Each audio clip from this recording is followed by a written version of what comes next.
मधुबन परिसर पाण्याखाली गेलाय। मधुबन परिसरातली भयावह दृश्य समोर आली आहेत। अनेक टोलेजंग इमारतींचं पार्किंग पाण्यामध्ये बुडून गेलं। अनेक गाड्या सुद्धा पाण्यामध्ये बुडालेल्या आहेत। वसईमध्ये दरवर्षी हे असंच चित्र अनेक ठिकाणी पाहायला मिळतं आणि हेच चित्र मधुबन परिसरात पाहायला मिळतंय।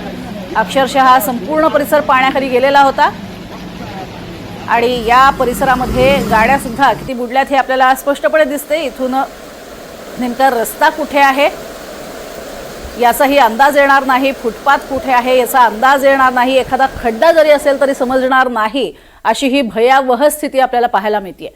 तर हीच वसईमधली दृश्य आहेत। संपूर्ण भाग जो आहे तो बराचसा खाडीचा आणि त्यानंतर आपण बघतोय रेल्वे ट्रॅक सुद्धा पूर्णपणे पाण्याखाली गेलेले आहेत। ड्रोनच्या माध्यमातून घेतलेली ही दृश्य आहेत।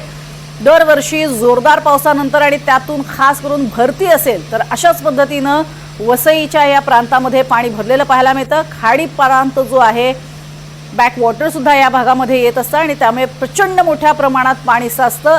रेल्वे रुळांवरती सुद्धा पाणी असतं, मात्र तरीही धीम्या गतीनं आपण बघतोय लोकल वाहतूक ही त्या ठिकाणी सुरू होती तेव्हाची ही कालची दृश्य आहेत। मात्र सर्वसामान्य नागरिकांना या मार्गावरनं जाणं हे अर्थातच कठीण आहे, कारण गाड्याही पूर्णपणे बुडलेल्या आहेत।